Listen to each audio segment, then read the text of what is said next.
Ó Senhor Jesus. Aleluia, graças ao Senhor, estamos aqui mais uma vez para a nossa videoaula a respeito da Palavra de Deus, videoaula que nós preparamos para o SEAP Colina e para todos aqueles que amam a Palavra de Deus e estão tendo contato com essas aulas, todos que estão nos assistindo agora, esperamos que todos sejam atingidos com o amor de Deus, pela palavra do Senhor. E antes de darmos prosseguimento, nós queremos iniciar com oração, porque em tudo nós dependemos do Senhor. Por favor, nos acompanhem nessa oração. Senhor, nós te agradecemos, Senhor, nós te louvamos. Senhor, tu és precioso para nós e nesse momento nós queremos nos dedicar a ti, nos dedicar a conhecer um pouco mais da tua palavra, a estudar um pouco mais a respeito da Bíblia, esse instrumento maravilhoso que o Senhor deixou para nós. É um presente que o Senhor deu para a humanidade. É um meio de nos comunicarmos com o Senhor e de o Senhor comunicar-se conosco. Aleluia, Senhor. Abençoe nossa videoaula, abençoe todos que estão nos assistindo. Senhor Jesus, queremos declarar que em tudo nós dependemos de Ti.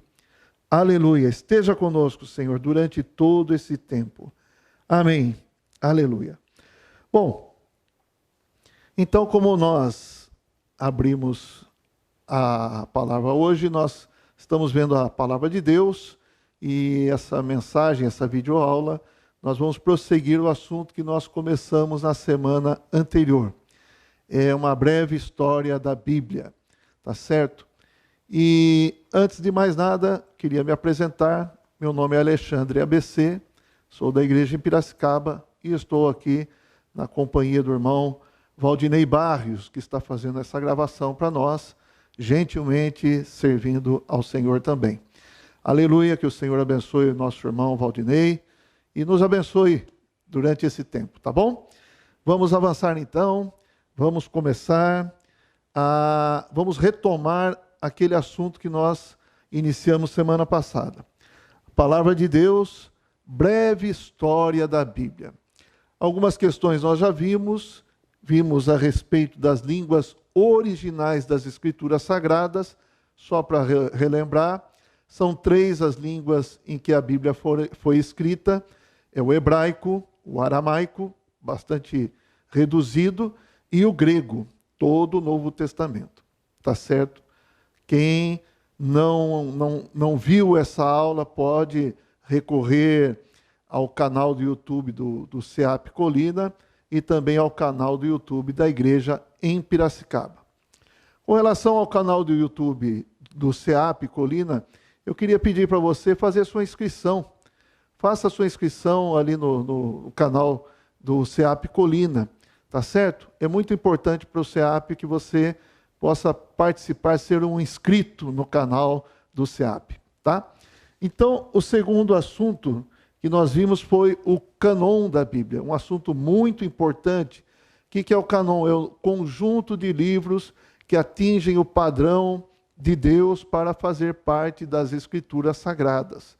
Tem que ter a autenticidade, tem que ter a inspiração divina e, como nós vimos, tudo isso foi concluído no final do século IV, tá certo? Aí o cânon bíblico já estava completamente formado e definido pelos irmãos, pela igreja primitiva, ali, do início da era da igreja. Vimos também sobre os livros apócrifos, que são os livros que não atingem esse padrão e muitas vezes eles foram colocados por alguns grupos dentro das Escrituras, mas eles não têm uma autenticidade comprovada. Então, nós não ficamos com os livros apócrifos, nós excluímos os livros apócrifos e ficamos apenas com os livros que receberam o selo de Deus, tá certo? Para nós são 66 livros, já falamos, 39 livros do Antigo Testamento e 27 livros do Novo Testamento. E hoje nós vamos avançar, vamos falar dos manuscritos da Bíblia, são confiáveis. Aleluia. É confiável os manuscritos que foram usados, a base para termos a Bíblia hoje em nossas mãos, é confiável? Sim, nós vamos ver. Também nós vamos ver a Bíblia nas línguas modernas, nas línguas de hoje. Quantas línguas você acredita que existem hoje? Pois é, nós vamos ver alguma coisa a respeito disso. E finalizando esse assunto, a breve história da Bíblia, nós vamos falar qual é o tema da Bíblia. Qual será o tema que nós podemos declarar que é o tema da Bíblia? Então, nós estamos nos familiarizando com a Bíblia, é importante sabermos o que a Bíblia está apresentando para nós. Vamos lá? Uma revisãozinha do que vimos a semana passada, só o início. A Bíblia é um item magnífico que Deus deu de presente à humanidade. Ele se envolveu de forma intensa na execução dessa extraordinária obra. Sua ação na produção da Bíblia foi oculta, misteriosa. Ele não usou poderes miraculosos, e sim homens e materiais comuns. Deus criou um meio de comunicação permanente com a humanidade. Algo miraculosamente normal, embora divino. Ele queria se comunicar, se conectar com o homem, falando em termos atuais. Também, reforçando, Deus criou um meio de comunicação permanente com a humanidade. A Bíblia está aí para ser um meio para Deus se comunicar conosco, para mostrar a sua vontade, para se revelar, para se apresentar para cada um dos seus leitores. Amém? Hoje eu queria falar uma questão que alguém perguntou para mim durante essa semana. Nós temos a versão revista e atualizada da Bíblia, chamada ARA, e algumas outras versões. E alguém perguntou para mim o seguinte: por que que na versão revista e atualizada a palavra Senhor no Antigo Testamento está em letras maiúsculas, ou também em caixa alta? Então, eu quero dar aqui um esclarecimento para aqueles que nos acompanham, pode servir de ajuda para outros também. Vamos ver, então. Eu peguei um trecho da ARA, versão Almeida, revista e atualizada. Êxodo capítulo 3, versículos 13 a 15. É um trecho conhecido quando Moisés se encontra com Deus no monte e Deus passa a falar com Moisés para enviá-lo para libertar o povo do cativeiro no Egito. Versículo 13 fala assim: disse Moisés a Deus: eis que quando eu vier aos filhos de Israel, eles disseram: o Deus de vossos pais me enviou a vós outros, e eles me perguntarem: qual é o seu nome? Que lhes direi? Então vamos prestar atenção aqui, versículo 14. Disse Deus a Moisés: eu sou o que sou. Eu sou o que sou está em caixa alta. Disse mais: assim dirás aos filhos de Israel. Caixa alta novamente: eu sou, me enviou a vós outros. Disse Deus ainda mais a Moisés: assim dirás aos filhos de Israel: o Senhor, em caixa alta, o Deus de vossos pais, o Deus de Abraão, o Deus de Isaque, o Deus de Jacó, tal. Então, aqui nós vemos que quando está falando do nome do Senhor, está em caixa alta, letras maiúsculas.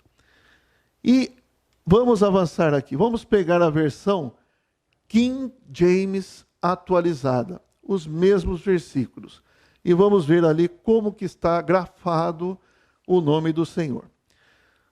Está semelhante, tem alguma variação na versão, mas a maneira de se grafar está semelhante do versículo 13. Porém, Moisés acrescentou: quando eu for aos filhos de Israel e comunicar, o Deus de vossos pais me enviou até vós, e me questionarem qual é o seu nome, que deverei dizer? Então afirmou Deus a Moisés: eu sou o que sou. Aqui a letra maiúscula, não é tudo caixa alta. E deveis dizer aos filhos de Israel: eu sou, me enviou a vós outros. Agora veja a diferença.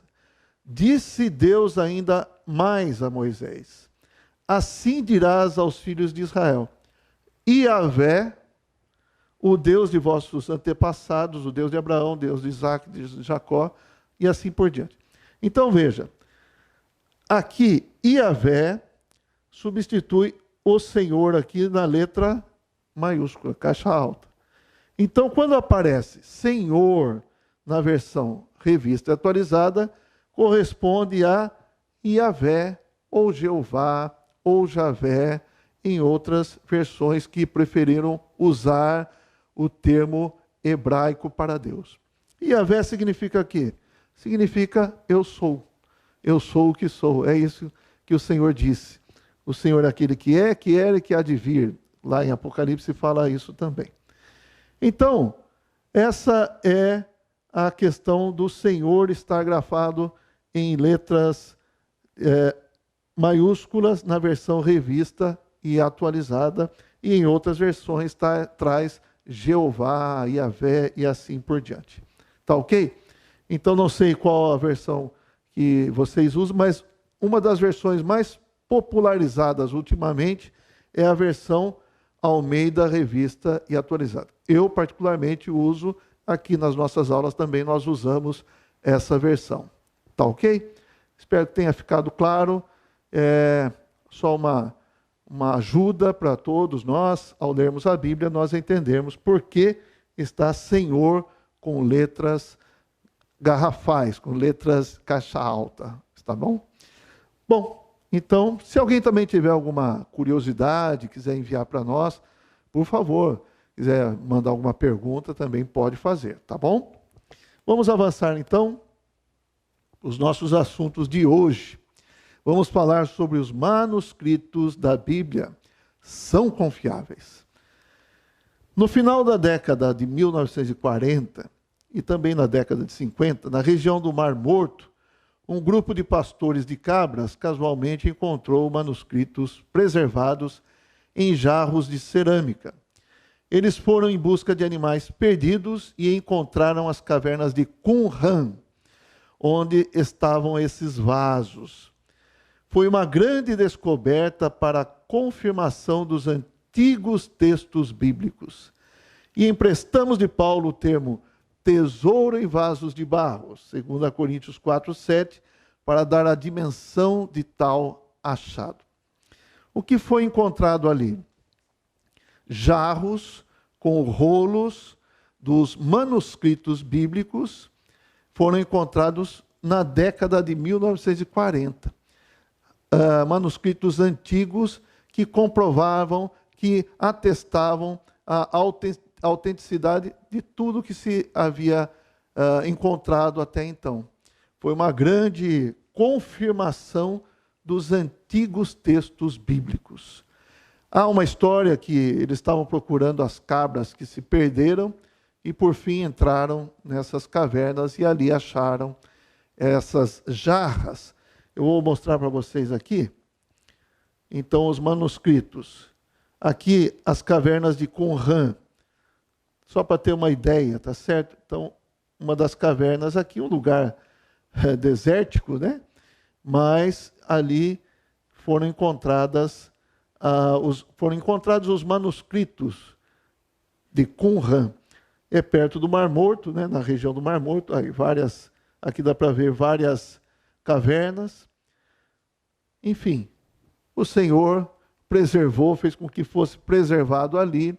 Esses manuscritos são conhecidos como manuscritos de Qumran ou manuscritos do Mar Morto. E é curioso que eles ficavam enrolados dentro de uma jarra, dentro de um vaso, tá certo? Nós vamos ver alguma foto aqui. Então, esses são parte dos manuscritos. E aqui, como que eles eram guardados, enrolados e guardados dentro desse vaso para preservação. E aí que nós emprestamos o termo que Paulo usou. Tesouro, nós temos esse tesouro em vaso de barro, falando que o tesouro é Deus e o vaso de barro somos nós. Mas nesse caso aqui, o tesouro é a escritura, o manuscrito, e o vaso de barro é de fato um vaso de barro, de cerâmica, tá certo? Que preservou esses manuscritos valiosos, tá bom? Então, tudo está debaixo da soberania, do arranjo de Deus. Será que as cabras se perderam? Deus mandou elas para lá. Isso me faz lembrar das jumentas de Saul, tá certo? Elas se perderam, Saul foi atrás, mas a intenção de Deus era colocar Saul na presença de Samuel para que ele fosse ungido rei de Israel naquela oportunidade. É semelhante, não é? Vamos avançar então. Os manuscritos das Escrituras são tão numerosos que a sua autenticidade é incontestável. Vejam esses números. Existem mais de 3.000 manuscritos hebraicos do Antigo Testamento. Mais de 3.000 manuscritos hebraicos, na língua original do Antigo Testamento. 8.000 manuscritos da Vulgata Latina. 8.000 manuscritos da Vulgata Latina. A Vulgata Latina é uma versão, uma tradução da Bíblia hebraica feita por Jerônimo no século IV, tá certo? E mais de 1.500 manuscritos da Septuaginta. Lembra que eu falei que é a Septuaginta? A Septuaginta é a Bíblia traduzida do hebraico, a Bíblia hebraica, o Tanakh. Também quem não se lembra, quem não sabe que é Tanakh, pode ver a aula anterior. E foi traduzida para o grego. Veja, mais de 1.500 manuscritos da Septuaginta. É bastante material, não é? Graças ao Senhor. O Novo Testamento tem muito mais. O Novo Testamento, período mais recente, tem muito mais manuscritos. Mais de 5.700 manuscritos gregos do Novo Testamento, na língua original, de períodos entre o início do século II até o século XVI. Que são esses manuscritos? São cópias que foram peças copiadas, rolos copiados dos originais. Claro, os originais ficam lá atrás, né? E aí vem vindo os manuscritos, tá certo? As cópias. Então, essas cópias, elas se multiplicaram e é encontrada 5.700 cópias do século II até o século XVI. Isso do Novo Testamento. Além disso, os manuscritos foram traduzidos para outros idiomas que chegam a algo em torno de 25.000 cópias do Novo Testamento em diversas línguas. Então, veja, além da cópia na língua original, foram feitas cópias ou foram feitas traduções para outras línguas, siríaca, aramaica e assim vai, tá? E nós temos, então, já foram encontradas mais de 25, ou em torno de 25.000 cópias do Novo Testamento, nessas diversas línguas, certo? Línguas daquela época. Então, o que nós podemos ver? É confiável ou não? O texto bíblico é confiável? Sim, é totalmente confiável. Porque Deus teve interesse em preservar, Deus teve interesse em que a palavra dele chegasse até nós com toda confiabilidade. E nós confiamos, nós cremos, porque ao lermos a Bíblia, realmente não dá para falar que foi algo inventado pelo homem, não é verdade? Mas é algo de Deus realmente. Então vamos ver um texto da Bíblia agora, 2 Reis, veja só, estamos usando as abreviaturas agora, 2RS, é 2 Reis, capítulo 22, versículo 8 e 10 a 11. O que aconteceu aqui? Então disse o sumo sacerdote Ilquias ao escrivão Safã: achei o livro da lei na casa do Senhor. E Ilquias entregou o livro a Safã e este o leu. Muitos reis na história de Israel, de Judá, e agora estamos na época do rei Josias, tá certo? E o livro da lei estava lá oculto, esquecido, na casa do Senhor, no templo, que havia sido construído por Salomão e tal, e estava lá, abandonado. Mas agora, como eles estavam reparando a casa do Senhor, acharam o livro da lei. E Uquias, é o sacerdote, ele leu o livro, entregou o livro a Safã e Safã leu o livro. O que Safã fez?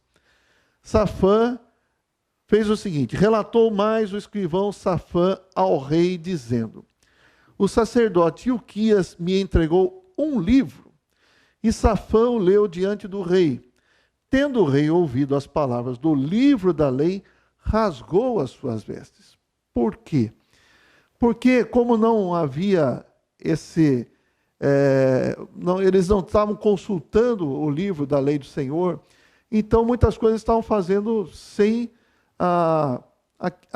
ser aquilo que Deus queria. E agora, lendo o livro, eles perceberam que estavam fazendo muita coisa errada. E aí, rasgar as vestes significa se arrepender. Mas veja, eu queria chamar a atenção para o seguinte: o livro da lei estava lá, oculto, escondido, esquecido, mas o Senhor trouxe à tona novamente. E mais uma vez o Senhor falou com o rei, o Senhor falou com o povo daquela época.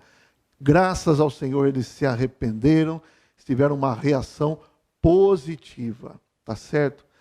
E é isso que eu queria destacar. O Senhor sempre pode trazer à tona o livro, a sua palavra. E quando o Senhor traz à tona a sua palavra para nós, o que nós devemos fazer? Prestar muita atenção e perceber o que o Senhor quer. Qual é o desejo do coração do Senhor? Será que nosso viver está de acordo com o que está no livro, o que está na Bíblia? Se não estiver, nós podemos nos arrepender e buscar o Senhor. Amém? Então nós vemos a soberania de Deus em todas essas coisas, ok? Isso é apenas uma ilustração. Os manuscritos das Escrituras são tão numerosos que a sua autenticidade é incontestável. Quero que você fique bastante seguro. Não dá para contestar a autenticidade das Escrituras. Alguns escritos da época, de filósofos, etc. e tal, têm muito menos manuscritos do que a Bíblia. E muitos se baseiam no que esses filósofos falaram na época, os registros de pessoas da época, tá certo? Mas nós, cristãos, podemos ter total confiança do que está na Bíblia é algo que Deus preservou para nós. Amém. Vamos ver agora a Bíblia nas línguas modernas. Na Idade Média, a Bíblia já tinha sido traduzida para várias línguas. Porém, em 1199, o Papa Inocêncio III baniu todas as versões não autorizadas da Bíblia e proibiu a leitura da Bíblia em outras línguas e a limitou ao latim. Assim, o acesso à Bíblia ficou restrito aos monges nos mosteiros. Então, essa época, como um grande período da história, tem os papas que lideram, que legislam, que proíbem, que trazem palavras próprias, e o povo todo aceitava. A grande maioria, pelo menos. Tinha que aceitar, porque senão poderia correr risco de vida. Tá certo? Então, veja, as versões não autorizadas da Bíblia foram proibidas, a leitura foi proibida. E a Bíblia só podia ser usada, escrita, lida no latim. A língua era o latim. E o acesso à Bíblia ficou restrito aos monges nos mosteiros, que estavam debaixo da liderança do Papa. Aqui, no caso, Inocêncio III. Essa perseguição àqueles que amavam a Bíblia, queriam trazer ou traduzir a Bíblia, foi bastante intensa e também bastante cruel, e muitos sofreram martírio por causa disso. Mas graças a Deus, esses que sofreram martírio, deram suas vidas para que a palavra de Deus pudesse estar acessível. Imagine se hoje ainda tivéssemos a Bíblia só no latim. Como que nós iríamos ler? Teríamos todos que aprender o latim para ler a Bíblia? É algo acessível? É algo possível para toda a população? Então, graças a Deus, o Senhor fez algo. O Senhor trabalhou para que a Bíblia fosse traduzida para as línguas modernas, para as diversas línguas, ok? Maravilhoso. Nos séculos 14 e 15, alguns tentaram traduzi-la para as línguas modernas, como inglês e alemão, porém foram condenados e vários deles foram mortos, bem como tiveram suas obras confiscadas e queimadas. Com o advento da Reforma, no século XVI, disseminou-se a tradução da Bíblia para diversas línguas, cuja impressão passou a ser popularizada, especialmente com a invenção da imprensa por Gutenberg. Olha, eu considero bastante significativo, na época de Martinho Lutero, um alemão também, Gutenberg, um alemão, as coisas estavam acontecendo ali na Alemanha, debaixo do arranjo de Deus. Gutenberg inventou a imprensa. Primeiro livro impresso, a Bíblia. E Martinho Lutero traduziu a Bíblia do latim para o alemão, para uma língua popular. Então, vejam, irmãos, muitos deram a vida por causa disso. Muitos tentaram traduzir a Bíblia, mas isso não teve progresso, não teve avanço. Por quê? Porque os papas eram contra a popularização da Bíblia. Eram contra o acesso da Bíblia por parte das pessoas comuns. Só o clero podia ter acesso à Bíblia.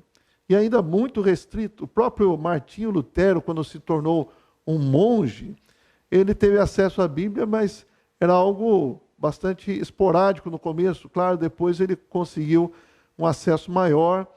E, mesmo assim, lendo a Bíblia, ele ainda tinha conceitos que foram plantados no seu coração pela religião, pelo catolicismo da época, e mesmo lendo a Bíblia ele não conseguia avançar, até que enfim ele se libertou desses conceitos e trouxe grande libertação para todos os cristãos, e o nome mais importante talvez da reforma. Mas eu quero dizer o seguinte: Martinho Lutero não fez tudo sozinho. Claro, o Senhor sempre usou pessoas ao longo das eras, e Martinho Lutero foi um nome muito importante, foi usado bastante pelo Senhor, pelo seu conhecimento, pela sua ousadia, pela sua firmeza também, mas não sozinho, tá certo? Nós gostamos de criar heróis, mas eu quero reforçar isso aí. O Senhor usou muitas pessoas, fez muitos arranjos para chegar nesse momento, e claro, o Senhor usou Martinho Lutero, tá bom? Então, a imprensa foi inventada na mesma época, tornando mais fácil a disseminação da Bíblia. Aleluia. E eu queria ler para vocês aqui algumas notas que eu tenho aqui, com relação às pessoas que foram usadas para tradução da Bíblia, algumas questões significativas. Um cristão chamado John Wycliffe, ele foi alguém que traduziu a Bíblia para o inglês a partir da Vulgata Latina. E um conjunto de pessoas ali fizeram essa tradução debaixo da direção de John Wycliffe. A primeira edição foi publicada em 1382 e a segunda em 1385, pelo assistente de Wycliffe. A Bíblia de Wycliffe foi a primeira tradução da Bíblia, não apenas para o inglês, como também para uma língua europeia moderna. Essas traduções bíblicas foram a causa inspiradora do movimento pré-reforma protestante e assim vai. Então, por isso que eu estou falando, não é só Martinho Lutero. Tem muita gente por trás disso, muitos cristãos fervorosos, muitos irmãos fiéis ao Senhor. E todos esses foram perseguidos. Enfim, olha outro caso aqui. Você conhece a Bíblia King James? Então é a Bíblia do rei James, o rei Tiago. Também conhecida como versão autorizada do rei James, do King James. É uma tradução inglesa da Bíblia realizada em benefício da igreja anglicana, sob as ordens do rei James I, no início do século XVII. É o livro mais publicado na língua inglesa, segundo essa nota, sendo considerado um dos livros mais importantes para o desenvolvimento da cultura e língua inglesa. Vamos falar um pouco de Jerônimo. Jerônimo fez a tradução da sua Bíblia também, a Vulgata, a partir do texto da Septuaginta, chegando a concluir a tradução dos Salmos e uma revisão do mesmo, além de Jó. Em 6 de outubro, outro dado aqui, de 1536, Tyndale foi enforcado e seu corpo foi queimado no pátio da prisão, por causa de querer traduzir a Bíblia, por causa de querer popularizar a Bíblia. Mas na sua morte ele disse o seguinte: Senhor, abre os olhos do rei da Inglaterra. Isso em 1536. E no século XVII, o rei James da Inglaterra faz uma versão autorizada por ele para o inglês da Bíblia. Então Deus atendeu a oração de Tyndale. Aleluia. E aí nós temos várias versões, tá certo? Queria falar também da versão que nós temos em espanhol, a Reina Valera. A Reina Valera é uma versão para o espanhol de Cassiodoro de Reina e Cipriano Valera, 1569, com a revisão em 1602. E a partir daí nós temos revisões da palavra, revisões da Bíblia. É como a nossa versão revista e atualizada. Ela já foi atualizada várias vezes, tá certo? E sempre está passando por novas atualizações. Hoje em dia tem a NAA, Nova Versão de Almeida Atualizada, tá certo? Uma linguagem um pouco mais direta, mais popular. Em vez de falar vós, fala vocês. Em vez de falar tu, fala você, certo? Mas sem perder o significado original da palavra. Então, irmãos e amigos, eu quero destacar como Deus é soberano, como Deus fez de tudo para que a sua palavra fosse espalhada por todos os cantos da terra. Aqui, um começo aqui, graças ao Senhor, a reforma, né, esses tempos aqui estão fazendo 500 anos de reforma, já tem mais de 500 anos, né? Graças a Deus. Vamos avançar um pouquinho nas informações aqui.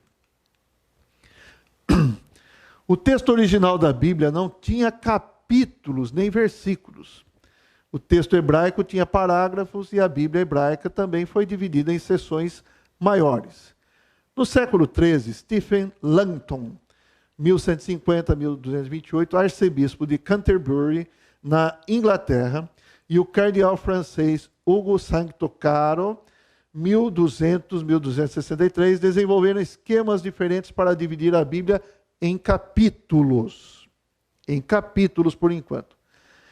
As divisões modernas se baseiam na de Langton. Então, os capítulos que você tem na sua Bíblia hoje estão baseados nas divisões que Stephen Langton fez, não baseadas no que o cardeal francês Hugo Sanctocaro fez, tá certo? Os versículos foram divididos por Robert Estienne, 1503 a 1559, em 1551, e são a base das versões modernas. Então veja, a Bíblia foi dividida em capítulos, não era assim no começo, não era assim originalmente, mas ela foi dividida em capítulos, mas lá atrás, nesse período aqui, no século XIII, tá ok? Por Stephen Langton. E os versículos vieram por uma divisão feita. Versículo significa o quê? Verso pequeno. Um verso pequeno é um versículo. Robert Estienne, um francês, tá certo? Então, antes foi um inglês, um arcebispo inglês, que fez a divisão dos capítulos, e depois ele era um tipógrafo, um impressor, um gráfico, tá? Um gráfico francês, a família dele era de gráficos, era um erudito também, um estudioso do hebraico, do grego, ele mesmo fez traduções da Bíblia, e ele publicou em 1551 com os versículos, e isso vem até hoje em nossas Bíblias. É interessante. Algumas versões podem trazer algumas diferenças. Por exemplo, em inglês, você tem 2 Coríntios 13, 14. No português, 2 Coríntios 13, 13 é o final. Não tem o versículo 14. Então, por uma divisão um pouco diferente, no português nós temos 2 Coríntios 13, 13, é o último capítulo dessa epístola, e no inglês tem 2 Coríntios 13, 14. Pode ter algumas outras diferenças, mas coisa pequena, 1, 2, 3 versículos no total. Ok? E é bastante interessante que esse Robert, ele também foi perseguido. Ele também trouxe uma tradução da Bíblia, imprimiu Bíblia. No início ele se tornou tipógrafos régios, é o tipógrafo do rei, tá certo? Mas depois, por perseguições da igreja, da religião, aí pressionaram o rei e tal, e ele acabou sendo exilado, ele foi para Genebra. Então, veja só como que não era fácil servir o Senhor com traduções da Bíblia, muitos pagaram caro, pagaram com a própria vida. Enfim, é uma história que teve muito sacrifício, teve muito empenho, e vale a pena a gente perceber isso, falar um pouco disso, para sermos gratos ao Senhor por termos a Bíblia hoje. Não é verdade? Amém. Prosseguindo, então. A Bíblia em português, aleluia, chegamos no português, foi traduzida por João Ferreira de Almeida, viveu de 1628 a 1691. Em 1676, ele concluiu a tradução do Novo Testamento a partir do grego, que foi impresso pela primeira vez em 1680. Um Novo Testamento em português em 1680. Morreu em 1691, tendo traduzido o Antigo Testamento até Ezequiel 41, 21. Seu trabalho foi concluído por Jacobus Opden Acker, da Batávia, e a Bíblia toda foi impressa pela primeira vez em português, em 2 volumes, em 1753. Poxa, graças a Deus, nós temos a Bíblia em português. Então veja, a versão Almeida, muito popular, é a que nós temos. Ela passou por todas essas questões aqui, até mesmo num momento o João Ferreira de Almeida perdeu o seu trabalho, enfim, houve muitas coisas que quiseram atrapalhar a conclusão da Bíblia em português. Mas ele fez uma parte, e a outra parte foi esse Jacobus Opden Acker. Talvez nossa Bíblia devesse se chamar Almeida Acker, não? Porque tem a participação do Acker, não é verdade? Ó Senhor Jesus, o Acker ficou esquecido, né? No espanhol é Reina Valera, porque são dois colaboradores ali, são duas pessoas. E acho que no português também devia ser Almeida Acker. Mas, enfim, se popularizou, ficou definido como Almeida. Nós somos gratos ao Senhor de qualquer maneira, tanto pelo Almeida quanto pelo Acker. Aleluia, e Deus tem um prêmio para eles, né? Um galardão para eles também. Aleluia. Avançando. A Bíblia foi traduzida no todo ou em parte para cerca de 3.000 línguas. É o livro mais traduzido em todo o mundo. Devemos destacar o trabalho das sociedades bíblicas, espalhadas por mais de 140 países e atingem mais de 200 países, fazendo um trabalho de tornar as Escrituras Sagradas acessíveis nas mais diversas línguas e também na questão de custos. Em 10 de junho de 1948, sob o lema Dar a Bíblia à Pátria, surgiu a Sociedade Bíblica do Brasil, a SBB. E eu quero destacar também, a SBB é uma das sociedades bíblicas mais importantes do mundo inteiro. É uma das sociedades que mais imprime Bíblias, que mais distribui Bíblias. Então, graças ao Senhor, o Senhor fez algo na língua portuguesa, entre nós aqui no Brasil. É algo que nós devemos agradecer ao Senhor por esse trabalho da sociedade bíblica. Então, veja, a Bíblia foi traduzida para cerca de 3.000 línguas. Você conhece todas essas línguas? Então tem Guarani, Biá, tem Xerente, tem várias línguas que nós não conhecemos, mas tem Bíblia nessas línguas. Olha só. E no mundo podem existir mais 6.000, 7.000 línguas, não sabemos ao certo. É certo que muitas dessas línguas são faladas por poucas pessoas, uma minoria. Mas, mesmo assim, quando você tem a língua, você tem a Bíblia na sua língua, você é muito mais acessível para você, não é verdade? Então, há um esforço tremendo também de traduzir a Bíblia para tantos idiomas, e o Senhor tem abençoado, e a Bíblia foi traduzida para mais de 3.000 idiomas, aí, mais de 3.000 línguas. E aqui, olha só, desde 1948 que nós temos a Sociedade Bíblica, esse lema também muito bacana, né?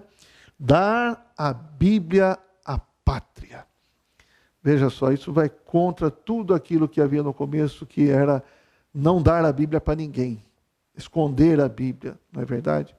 Então, graças ao Senhor, o Senhor tornou a Bíblia acessível, tanto em custo quanto na questão de línguas, de idiomas. Como que começaram essas sociedades bíblicas no mundo? É interessante a história de como começou. Havia uma garota chamada Mary Jones, que morava no país de Gales, num vilarejo, num lugar bem pequeno. E ela ouvia a palavra do Senhor, poucos sabiam ler, mas ela ia nos cultos e ouvia lá e viu o pastor com uma Bíblia. E ela teve desejo de comprar uma Bíblia, ter a sua própria Bíblia. E, por fim, ela teve que ajuntar dinheiro. Ela levou muitos anos para juntar dinheiro, em torno de 6 anos para juntar dinheiro. Quando juntou dinheiro, onde comprar a Bíblia? Ali na sua cidade não tinha onde comprar. E ela tinha que caminhar uns 40 quilômetros por uma cidade onde possivelmente ela encontraria um exemplar da Bíblia. E ela foi a pé, certo? Uma jovenzinha de 16 anos foi a pé. Quando chegou lá, ela queria uma Bíblia, mas não tinha uma Bíblia no idioma que ela sabia ler. Tinha pouquíssimo, um ou dois exemplares que estavam à venda ali, e uma estava reservada, alguma coisa assim, mas o pastor que atendeu ela acabou vendendo aquela Bíblia para ela. E ele ficou com essa questão no seu coração. Puxa, quantas pessoas querem a Bíblia, mas não têm a Bíblia? E um pouco mais para frente, houve uma reunião de cristãos, de igrejas, tal, e ele contou esse caso dessa menina, e eles foram encorajados a então formar uma sociedade bíblica para imprimir Bíblias, para tornar a Bíblia mais barata, mais acessível, ter mais lugares onde tivesse distribuição da Bíblia. E ali começou o embrião das sociedades bíblicas do mundo inteiro. Bacana, né? Então você veja, o coração de uma menina tocou o coração de um pastor ali, que tocou o coração de outros, e hoje as sociedades bíblicas se multiplicaram. Maravilhoso, graças ao Senhor. E você tem uma Bíblia, né? Eu também tenho uma Bíblia, então a Bíblia está bastante acessível a nós. Até no celular nós podemos ter Bíblia hoje. Vamos avançar, então. Atos 12, 24 e 19 e 20. Queria só destacar esses versículos. A palavra do Senhor crescia e se multiplicava. Isso é importante, a palavra crescer, a palavra se multiplicar. A palavra do Senhor crescia e prevalecia poderosamente. Eu queria aplicar isso para a questão das Bíblias hoje. Está crescendo, né? Está multiplicando, houve esse avanço. Não sei se vai ter perseguição. Existe hoje, sim, claro, existe uma coisa velada contra a Bíblia. Alguns falam declaradamente que não aceitam a Bíblia, que não querem saber da Bíblia. Alguns já estão deixando a Bíblia de lado, que é uma coisa judaico-cristã, que vem atrapalhar a cultura, e assim por diante. Então, a perseguição existe hoje, como sempre existiu, mas graças a Deus ela está bem mais acessível hoje, e é bom que ela esteja no seu coração. Se a Bíblia estiver no seu coração, ninguém vai poder tirar a palavra de você. Amém?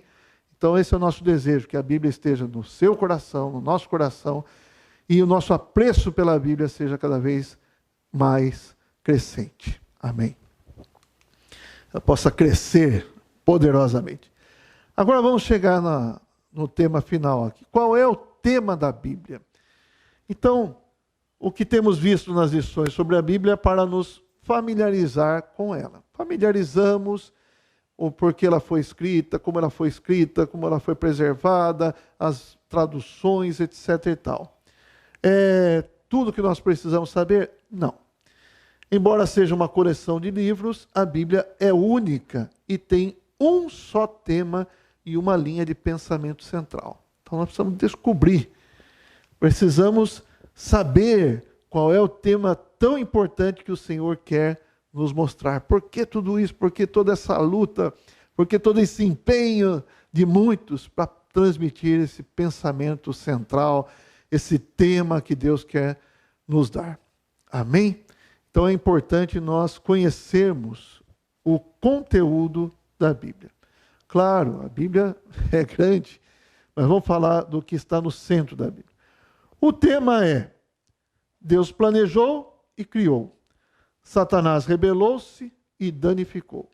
O homem caiu e perdeu-se. E Cristo redimiu e edificou. 4 frases, vamos colocar assim. Então a primeira, Deus planejou e criou. Então, desde o começo nós vemos Deus criando. Ele tem um propósito, ele tem um desejo. Então ele criou. Satanás veio. Satanás era um arcanjo, mas se rebelou e danificou o propósito de Deus. Ele quis danificar o homem, danificar o centro da vontade de Deus, que era o homem. E aí o homem caiu e perdeu-se. E aí, se perdeu todo o plano de Deus, toda a vontade de Deus, tudo que Deus criou foi em vão? Não. Cristo vem redimir e edificar. Aleluia. Podemos dizer que esse é o tema da Bíblia. Tá certo? Quando nós lemos a Bíblia, nós encontramos essa linha de pensamento, esse tema dentro das Escrituras. Ó Senhor Jesus. Graças a Deus, né? Começa com Deus e Cristo encerra aqui. O princípio e o fim. Tudo Deus vai prevalecer, o Senhor vai prevalecer. E nós precisamos conhecer cada vez mais, nos envolvermos mais com esse desejo de Deus, com a vontade de Deus que está revelada na sua palavra. Qual é o tema da Bíblia? Cristo é o centro de toda a Bíblia. Nós vimos algo já a esse respeito, não é verdade? Cristo é o centro de toda a Bíblia. O Antigo Testamento profetiza sobre ele. O que fala o Antigo Testamento? Fala sobre Jesus, fala sobre Cristo. E o Novo Testamento é o cumprimento da profecia sobre ele. As duas grandes seções da Bíblia. Uma fala que ele vem, que ele viria. A outra fala, ele veio. Amém.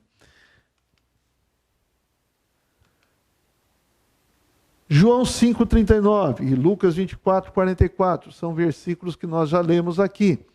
Mas vamos ler novamente para reforçar que Cristo é o centro de toda a Bíblia. João 5,39. Examinais as Escrituras, porque julgais ter nelas a vida eterna. E são elas mesmas que testificam de mim, apontam para Cristo. Lucas 24,44. A seguir, Jesus lhes disse: são estas as palavras que eu vos falei, estando ainda convosco. Importava se cumprisse tudo o que de mim está escrito na lei de Moisés, nos profetas e nos salmos. No Tanakh. Então, se importava se cumprisse tudo o que de mim está escrito. Todas as profecias a respeito de Cristo se cumprem no Novo Testamento. Algumas coisas ainda vão se cumprir. Mas sobre o seu nascimento, sobre a sua vida, sobre o seu, sua pregação, sobre sua obra na terra, sobre a sua morte, sobre a sua ressurreição, tudo isso estava determinado, estava profetizado já no Antigo Testamento. E quando chega o Novo Testamento, tudo é cumprido em Cristo. O que ainda não se cumpriu, o que você acha? Vai se cumprir? Sim. E eu creio, nós estamos às portas do cumprimento da profecia da segunda vinda de Cristo. Ok? Ele voltará. Amém.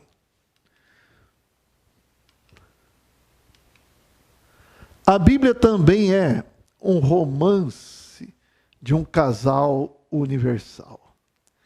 Olha só, onde nós vamos agora? Vamos falar de um casal universal. Que casal é esse? Será que é alguma love story? Não, que casal é esse? É o casal onde o Criador é o marido e o povo de Deus é a esposa. Então Isaías 54:5 fala: porque o teu Criador é o teu marido e o Senhor dos exércitos é o seu nome. Aqui, Senhor, se você for lá, de acordo com o que eu falei, Senhor aqui está em letras grandes. Tá? Temos mais versículos aqui para mostrar esse romance, essa Bíblia como romance do casal universal. E muitos casais na Bíblia representam Cristo e a igreja. Vamos lá. Efésios 5:32. Ali fala do casamento, mas por fim Paulo fala assim: grande é esse mistério. Mas não estou falando só de homem e mulher, mas eu me refiro a Cristo e à igreja. Esse é o casal universal. Apocalipse 19, 7 e 8.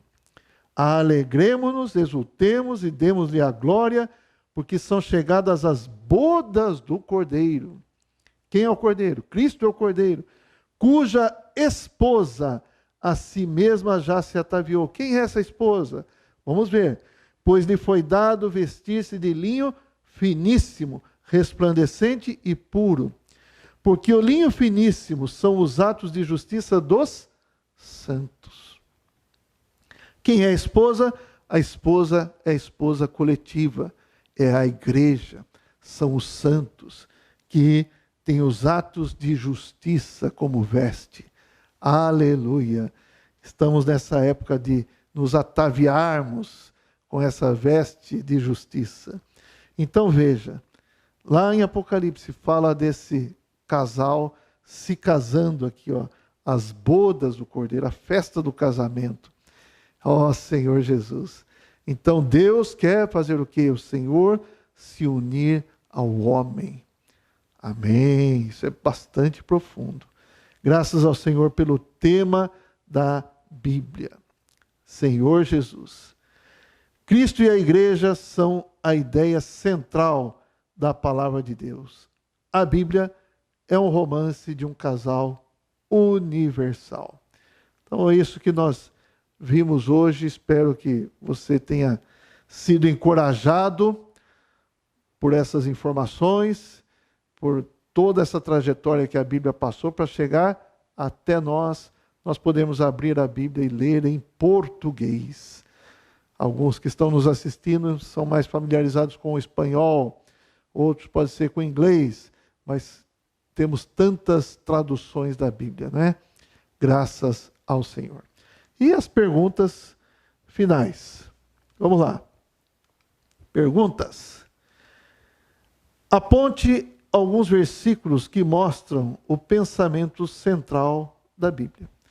Então você pode pesquisar a Bíblia, ler e apontar alguns versículos que mostram que estão reforçando o pensamento central da Bíblia.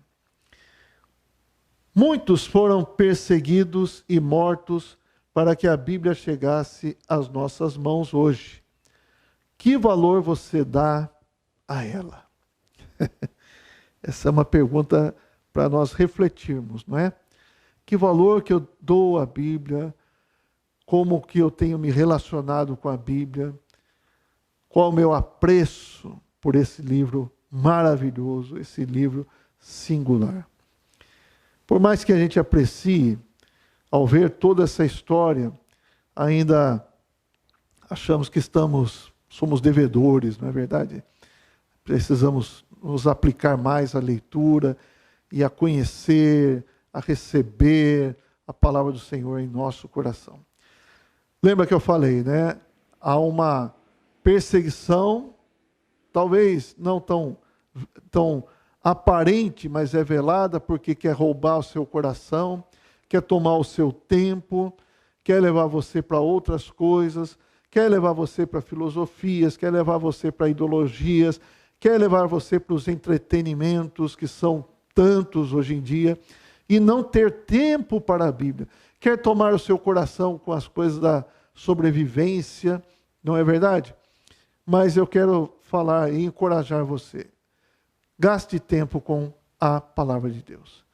Essa deve ser a nossa resposta para tudo isso que Deus fez por nós, para nos dar a Bíblia. Tantas pessoas são usadas, não é? Tantas sociedades bíblicas, etc. Temos Bíblia de todos os jeitos. Temos Bíblia com requintes de impressão, temos Bíblia mais populares, enfim. Isso é algo que Deus nos deu. Amém. Chegamos ao final e espero que todos nós estejamos um pouco mais encorajados em ler a Bíblia. Tá ok? Amém. Deus abençoe.